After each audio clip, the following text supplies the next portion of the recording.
Gear up as Cash Miller and a team of accomplished guests steer you on an enlightening voyage filled with valuable tips, fresh insights, and effective strategies.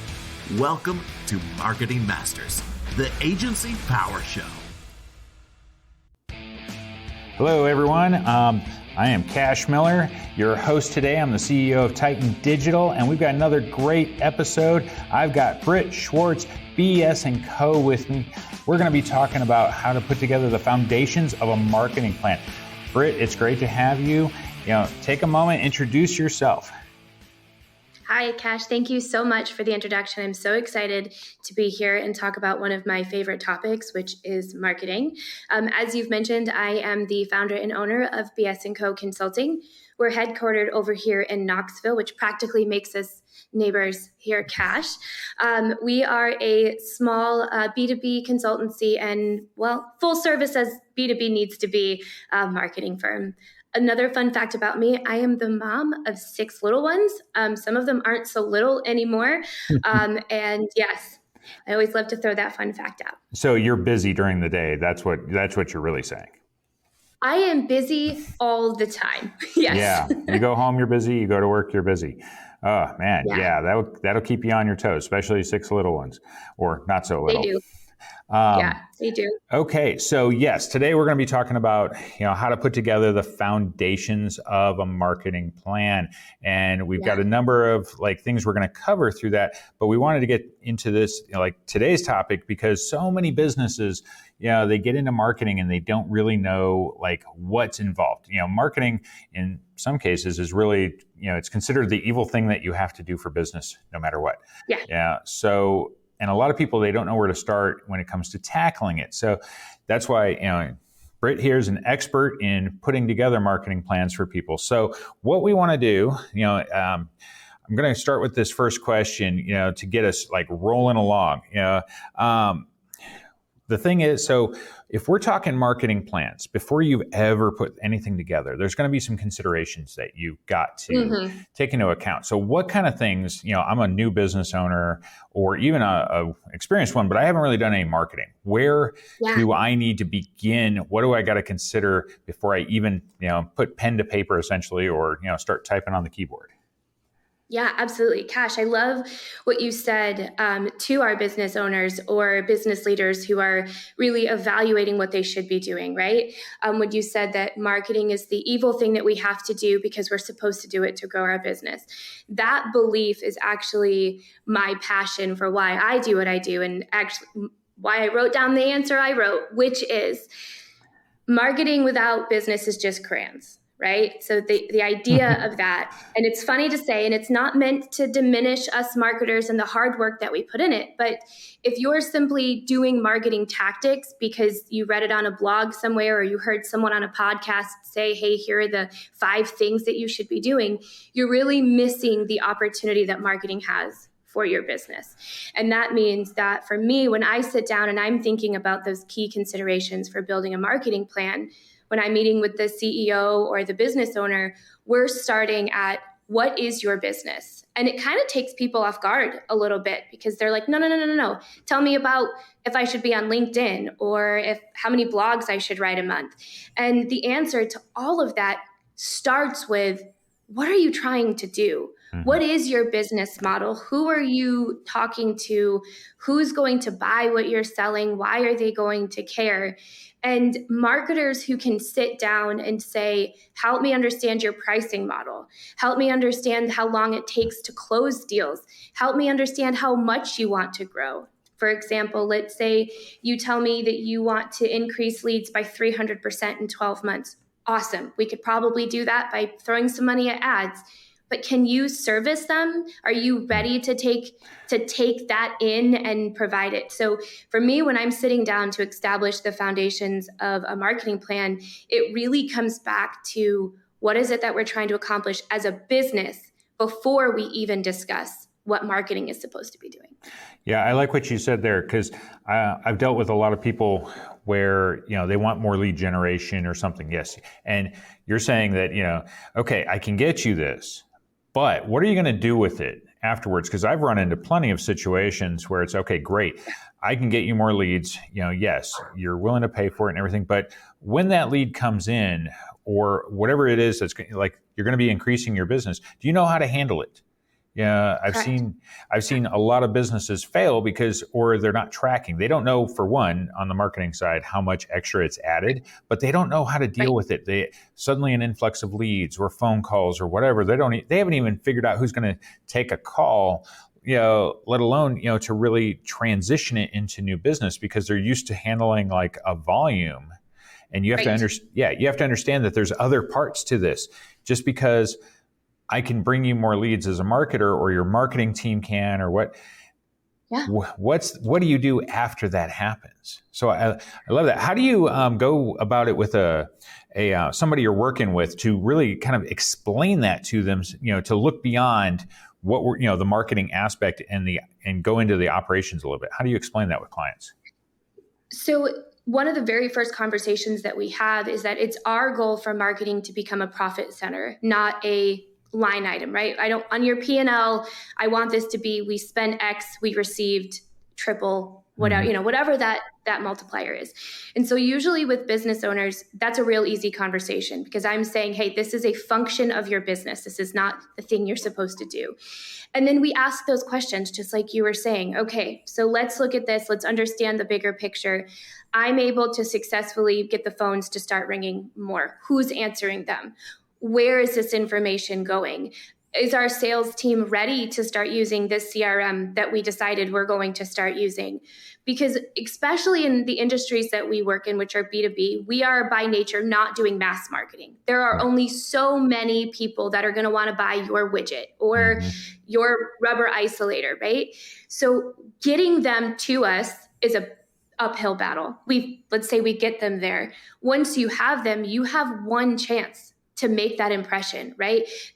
Answer that phone call on time, follow up quick enough. So service matters everywhere in every industry, but especially in niche B2B, making sure that we have the appropriate infrastructure in place to support not just the generation of marketing, but what happens when marketing works. And usually the companies that we work with, it's not something that anyone has considered yet, right? They're just looking at, how do we forecast how much money is marketing going to bring in, which is, by the way, a wonderful question. But ensuring that you see marketing as the same you would as sales or operations or service, that it's an integrated part of your business. It can't just stand alone where you turn it on or off whenever your cash flow dictates that you should. Yeah, to that point, like I say, whenever someone is the downturn of an economy, the first thing they always think is cut your marketing.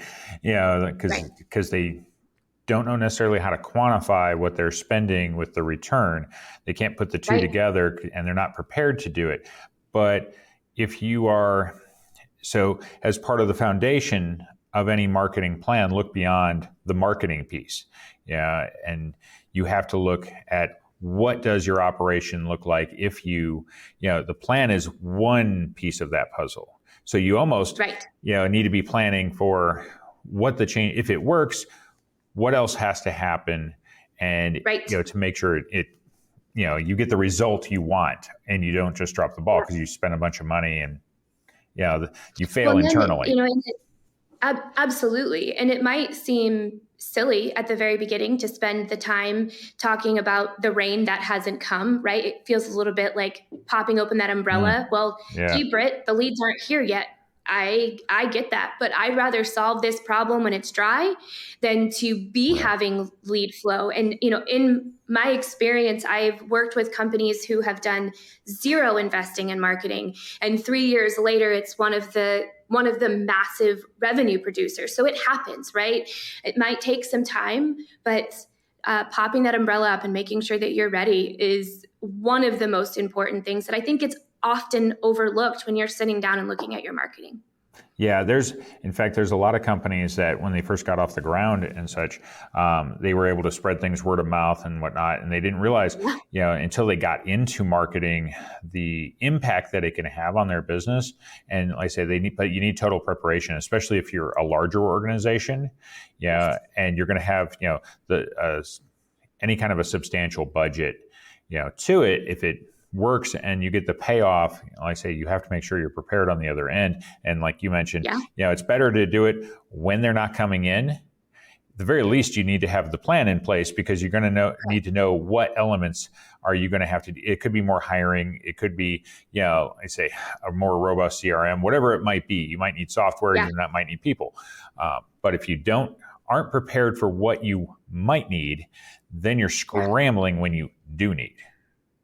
Absolutely. And keeping in mind that marketing, again, as a business function, isn't simply a bunch of tactics that's meant to bring people in. It's the start of that relationship that you are beginning with a person or another entity, and inviting them in and then having nothing on the other side does not work. Okay. So now, as part of those foundational pieces, okay, we know we got to look beyond the plan. So now, okay, if we're going to talk about targeting and stuff, if we're going to talk about like the elements within the plan, market analysis, doing the research, what is, like I say, this will apply to even small companies, depending on what you're going after, you have to educate yourself. So absolutely. So what does that look like, for businesses? Like I say, it applies to large and small. It does. And it applies everywhere on the spectrum of where you're at. So let's say you're a tech startup and you're funded, right? And you have an idea and you have a concept. So when you're going into the market, you're going to leverage marketing to actually inform your business plan, right? So we're almost going to flip this on reverse. So we're in the beginning, we're saying, hey, if you're an established business, look back, what are you doing in your business? If you're a funded startup, leveraging marketing, the research that's coming from use cases, from search data, the amount of data that marketers have today is almost overwhelming. Leveraging that can actually help inform where you put your product, which is very fun. It's not my area of expertise. I usually come in once we're a little bit more established, but I have had the opportunity to be a part of some teams where marketing was really leading product development, which was very, very cool to see. So if that's think about your marketing and the data, almost kind of strip marketing away and think about the data that marketing has access to and how that can help inform the opportunities in the marketplace where your new product or service would fit. Now, if let's say you're not a tech startup, but you're a small to medium-sized business who's founder operated, and you're at the very beginning of this whole marketing thing, but you've been operating, maybe you're the second generation to take this over. And to your point, you've been operating well on word of mouth and regional sales, but you know that in order to continue to pass this on to the next generation, things are going to have to start shifting because competitors are coming in, market has shifted. I think that the very best place for someone like that to get research data is actually your customer database. So going in and looking in and saying, who has historically purchased from me? Why were they purchasing from me? How long did they stay? What were their needs?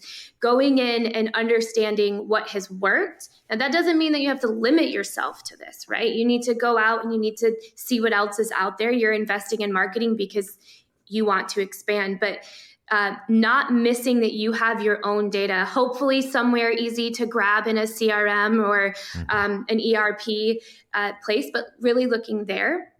And then if you're a larger enterprise, which I've had the opportunity to start working in the last few years, our market research and analysis, it really depends on what we're doing and what we're selling. So at times the data can be a bit too broad to really be applicable to us. You're looking at more industry trends rather than individual users and what's going on. So I think when I was looking at this question and really thinking, what role does it play? I mean, it really is specific to where you are in your path of growth or making these determinations. Yeah, the market. You have to understand. I like what you said. When you're doing your marketing, sometimes it leads to the product development. Not the other way around. It's not create the product and then figure out how to market it. It's see what the market wants and then create the product. An interesting kind of pivot that a company made is Slack.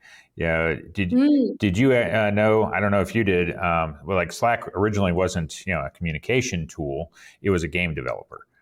Yeah. And Yep. and so but what they saw was, as the games were doing okay, but everybody was really interested in this communication tool that they'd actually just created as an internal tool. It wasn't meant for everybody else to use, and they were like, well, this game thing's like it's not really turning out great, and they had like leftover, they had been funded and stuff for the game side, and they said we need to make this pivot. Well, they listened to the people that they were dealing with that wanted this internal tool, wanted to be able to use it. And they were initially like, okay, well, here, we'll set you up. And they realized that was actually their business model. And so it led to their product development and a total pivot for, their company. They had I think it was like $5 million left or something. Like, okay, what do we do with this? We can give it back, or we can take one, last shot at this, but we'll have to do something different. And they did. And of course it panned out, pretty well. So, yeah. But to your point, right, if you think about what traditional market analysis looks like, you've hired a firm to gather industry reports and hand you an 88-page document of a summarization of what's happening in the market. That would not have been in their audience research. The need that was identified would not have been found there. Now, there's lots of value in those 88-page reports, depending on what you're looking to do. But thinking about market research and analysis, my best advice is to be more creative and open than necessarily just gathering data from disparate places and saying, well, this is what it says. Mm-hmm. Really look at what's happening. And to your point, the innovation and what your audience and customers are looking for, they're telling you. You just got to find it. Yeah, it's like I say, if you take the time to actually talk to your customers, don't rely, a lot of smaller companies too, they're not going to have necessarily the resources to even get that kind of a report, but they can always talk to their customers and see, what is it they like about the products? What do they not like and such? And also you can find that there's individual things they might be doing with the product that you're providing, but that you didn't realize. So compensatory behavior. Yep. Yeah. Some of the best examples, are usually like in food. I didn't know it was being used this way, but they did, use a different ingredient or something like that the company that produced it never would have considered, and then they say, well, now you're doing it this way. And then they create a whole product line. That's probably why we have 20 different flavors of Oreo now. I had absolute honor of working with a consultancy team who that is what they did.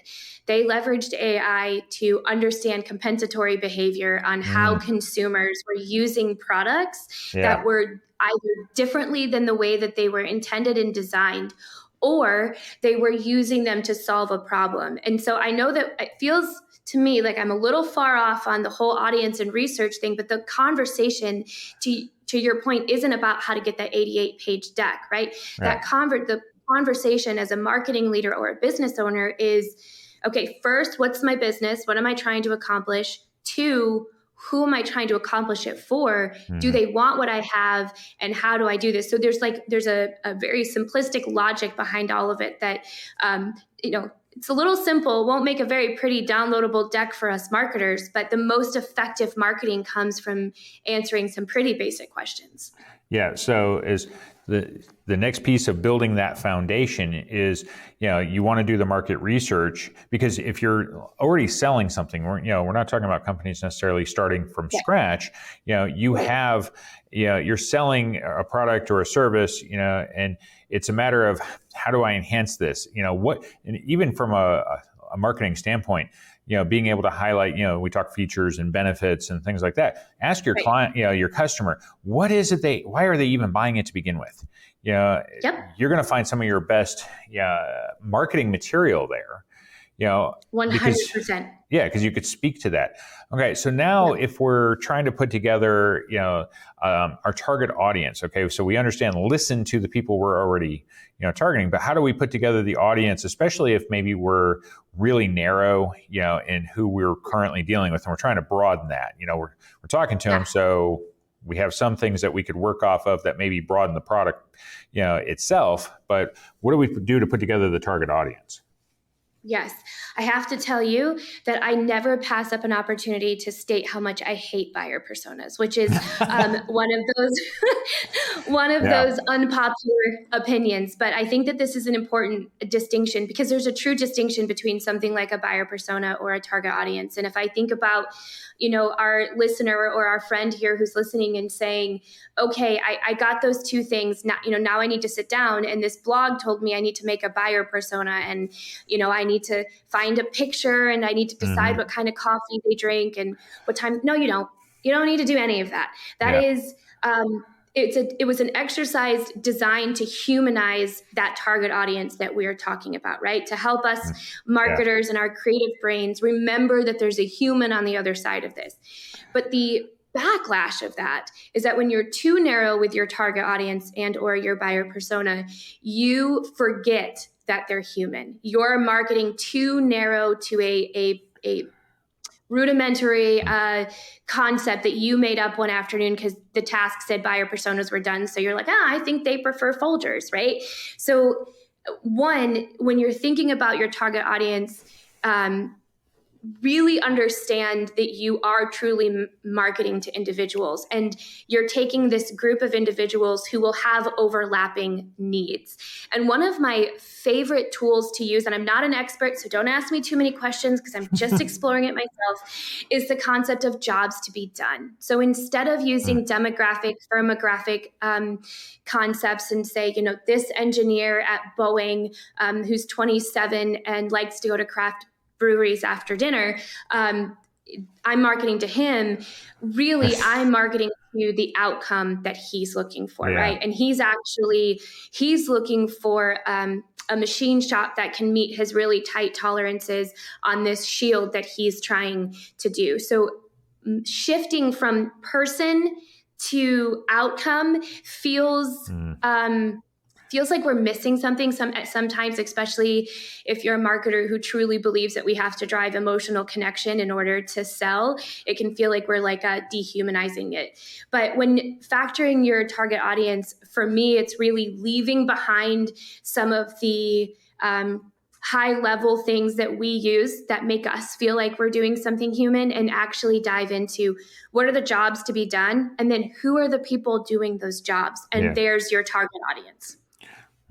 Yeah, it definitely keeps you, so you're not making it really too narrow. I agree with you on buyer personas. I think we go overboard on trying to define this specific person. And we run a lot of programmatic advertising. You have to put in certain things for parameters and stuff. And it's understandable, but I'm an avid, business book reader, but it's not all management books. Mostly I read biographies and stuff now.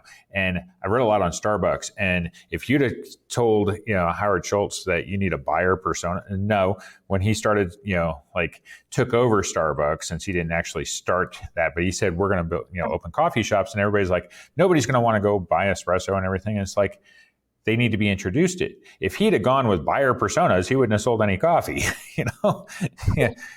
He had to create a category.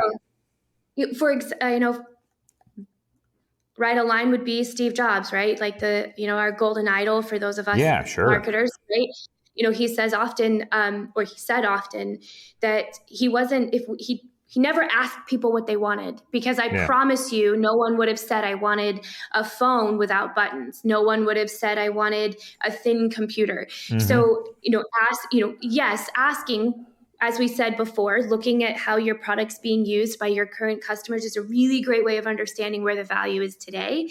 But understanding who and what is much more broad than that. And the individualism of marketing is something that can be very easily lost. I love the transition we made in the last 10 to 15 years to really be human in our language, to whenever someone lands on our website, they're supposed to see themselves there. But when everyone is so uniquely different, how is it that we're actually going to accomplish that? And for me, the way that we do that is we look at, again, the overlaps. Where are there overlaps where, Cash, you and I demographically and firmographically, we don't match, right? There's very little that would overlap for us. But what does overlap would unite us in some of our decision making if we were purchasing software for our agencies. So really doing that. And I just want to say there's so many wonderful resources already out there about what specific factors and where you're using your target audience. So for example, you mentioned programmatic ads or any sort of paid advertising where you're building lookalike audiences. You're going to need those. Those are required and those are great. But when you're looking at a marketing plan, I would advise against wasting time on building overly descriptive buyer personas or even target audiences based on demographics. Really focus on what you're solving and then find yourself curious about who's solving those jobs, right? GA4 just came out and the user data that's coming out is just phenomenal, unlike we've ever seen before.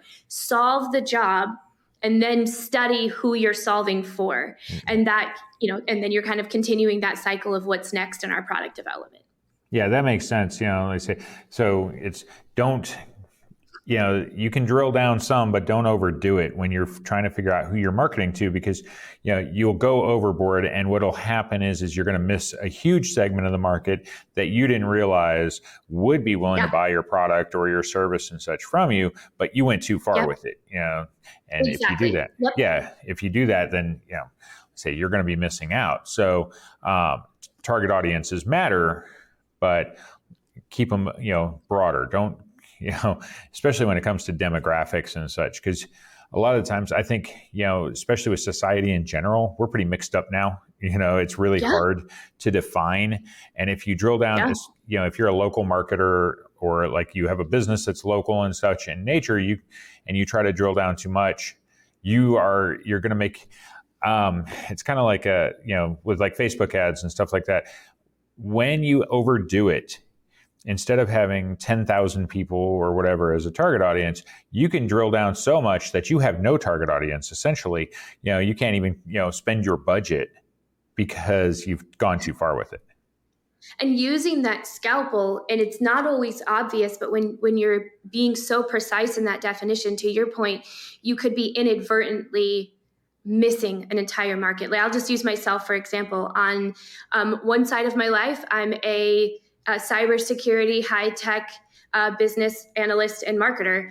On the other side, I'm a mom of 6 kids, and those two don't seem to cross over, right? So being very careful about how you would categorize someone like me, I would buy that expensive software to help my agency, the AI software. Yep, that sounds great. But if you really dig too deep, I will be excluded simply because of how I might appear with my gaggle of kids.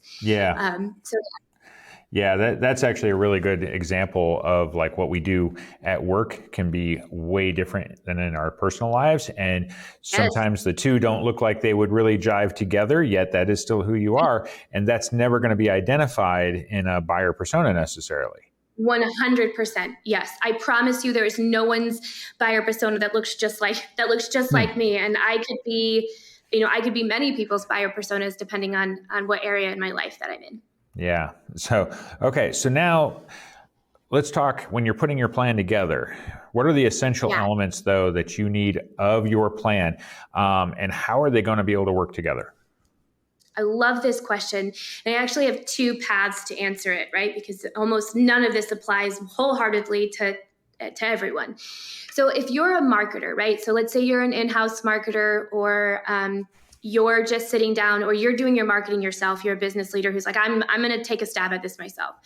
There are some pretty simple things you need to answer and the elements of your marketing plan as you're laying them out. The who, the what, the where, the when, and the why. And if you can answer those 5 of them, if you can answer those things and you can answer them succinctly and they all align, right? Well, why am I doing this? Because the who has this need and the what is what I'm selling and the where are the channels they are and the when is tomorrow because I need revenue, right? Yeah. You can answer those things. And even if you lay your presentation or your thought bubble out like that, this is really where you get into the most powerful of marketing because you're leaving behind any of the nomenclature or the fluff or the things that we think we have to have. Answer these questions and you'll be able to very quickly, 1, identify if you're missing something, right? So for example, if I'm the Who, targeting Hulu ads at 10 o'clock at night is a good idea. Yep, that's a great idea. But billboards on I-75 in Knoxville probably wouldn't be, right? So again, if you answer those questions, they really help self-select and validate each one. And if you're not a marketer, those are some pretty simple questions to sit down, right? It's a little bit harder to say, hey, Cash, who's your target audience? And are you doing demand gen or lead gen? Or what's your latest take on GA4? Those are very overwhelming and quite frankly, unnecessary thoughts when you're really sitting down to actually build the extension of your business plan, which is your marketing plan. Yeah. Yeah, I think I like that, the 5 W's. And you go through them each one by one to really like see, I mean, it's a kind of an analysis of your own business and your products and whatnot. And that's what you need to do, because it doesn't even make sense. I've seen dealt with some businesses in the past that if you go through all of those questions, I can't even market that business. It's really weird, but there are other ways you have to do it. Some people, because I've seen where some people think marketing is like this magic pill, right? If you take it, everything is going to come your way. It's going to work out great. And they've never bothered to go through, their own question, those kinds of questions and ask them of their business to even see if marketing is the right thing. Because in some cases, marketing is not the right. You're going to do some sort of sales related activity, yes, but to think that you can put something up on a billboard or digital advertising or whatever and get a return on that, it's not always going to be the case. But if you didn't ask the questions, you're not going to know that that's the answer. Right. And to your point, obviously, this is the highest level, right? When I sat down and was thinking about this conversation with you, I wanted to take a different approach than what many, many, many people far smarter than I have already spoken about or created a lot of content, right? But if you take each of those 5 things, the who could be your target audience. It could be your buyer personas. If you, after this, still choose that buyer personas are everything that you're interested in. The what, right? Your product, your services.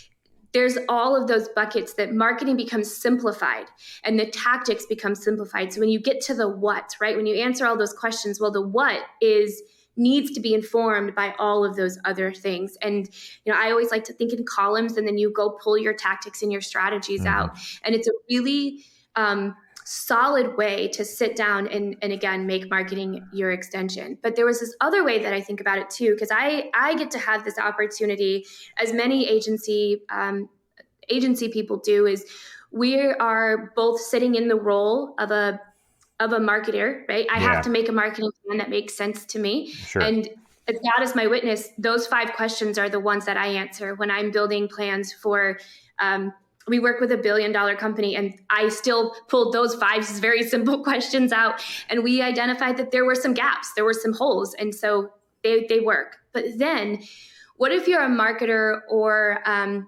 agency accountant who, or account manager, there we go, who needs to convince someone else of this plan, right? So there's one thing that to have a solid plan. Myself, Cash, you and I could do the 5 W's and we could go off to the races, right? Because we inherently understand the value of all of those things. But what if you have to communicate this to someone else? So the way that I actually build all of the presentations that I give, whether they're to new proposals or companies that I currently work with and we're redoing a new plan, is I answer 4 or 5 questions, 5 if they don't know who I am. The first one is, what should we do? Okay, what should we do? And if you think back, these are very similar to the 5 W's, right? But what is it that we should be doing? Well, we should be doing these 7 things because they're going to help us reach our goals. Well, when do we do it? Well, there's Pareto.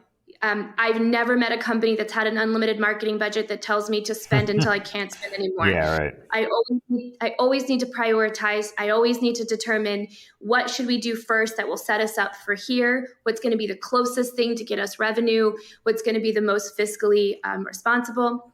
My other favorite question is but wait, will this actually work? Does this work? This black box magic that everyone's talking about with marketing? Well, that's when you have an opportunity to show your case studies and yep, this works.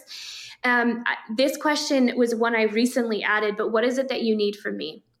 So I'm a CEO of a multi-division company. I'm a VP in one of those companies, or I'm a founder of a mid-sized company and I'm wearing every hat. I could be doing accounting in the morning and sweeping the floor in the afternoon.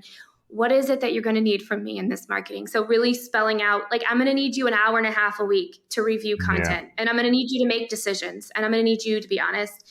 And then last, if this is someone I don't know, and who are you again? Why should I trust you? And this gives us an opportunity to say, hey, this is my background, this is my experience. And that experience really informed what we put together here. Yeah, no, that makes a lot of sense. And you're, as a business owner or whoever, is thinking of like bringing you on or somebody else, you go through this process because marketing isn't a magic pill. You need specific things. And so if it's like, what do you need me to do? I love that question because you're getting them to think about, okay, well, if we did bring you on, what are my expectations? Because you get the question, especially in marketing, agencies often get it of, you've got the client paying the bill and eventually they say, what are you actually doing for me? Because it's a service and stuff. And so you have to explain, okay, well, we went through and these are the services that made sense for you. But this is what we actually have to do for you to make it successful. And a lot of business owners, I think, they want to like go out, they bring somebody in to do the job. You hire internally, you hire an agency or something, but they're not really paying attention to what is involved. If we hire somebody for a certain position within, it's a specific marketing role. We need to understand what their role is, and how they're going to go about doing their job. And business owners, when they're asking all these questions, that's one of the ones that they need to be, asking. They need to understand it, and I think too many of them, they really don't, and that's part of the foundation.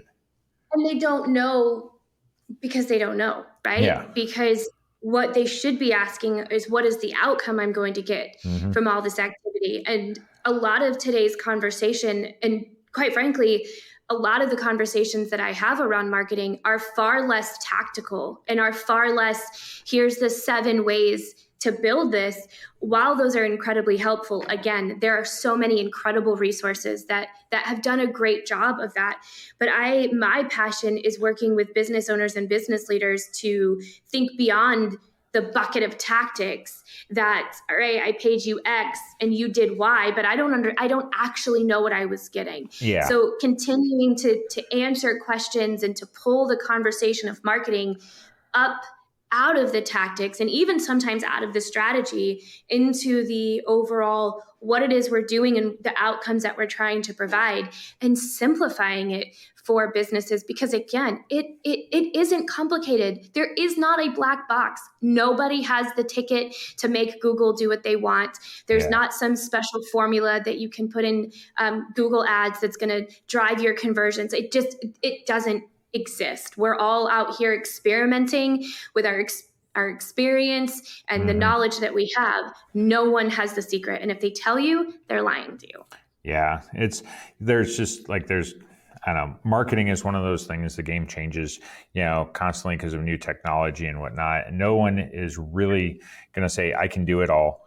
I have the answer to everything. And if they do, that's probably not the person you want to work with, because I was going to say, Cash, there are people who say that. 100% there are people who say that. Yeah, but without a doubt. Your point, the reality of that is very different than, again, there's no black box. There's no secret code that we get, which is why it's so important that when either I'm hired as an in-house marketer or I'm coming as an in-house outsourced marketer, that we are working with your business, because there isn't a magic wand that we're going to wave that's going to make all this work. It truly is that personalized and needs to be.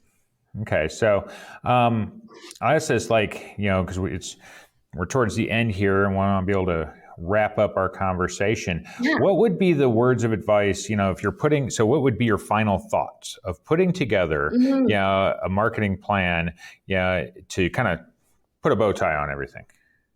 Yeah. I think it sounds a little bit like what we were just discussing, where when you sit down to build a marketing plan, first start and say, what is it that what is my business trying to achieve? Answer that question. Then when you get that, then you go, okay, well, and who's it for? Who is this worked for? Why does that matter? Why do they care? And then how am I going to reach them? And really sitting down, and it's going to feel silly. You're going to feel like you're missing something. You're going to have 8 ebooks open that's going to tell you everything different.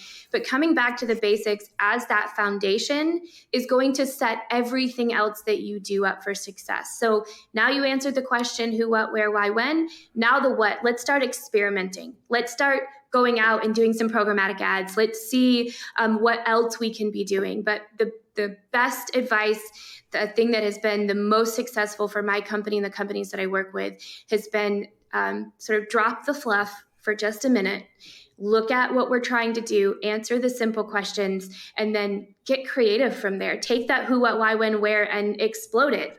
Be creative, innovate, test, do all of those things, but always start from a foundation of simplicity.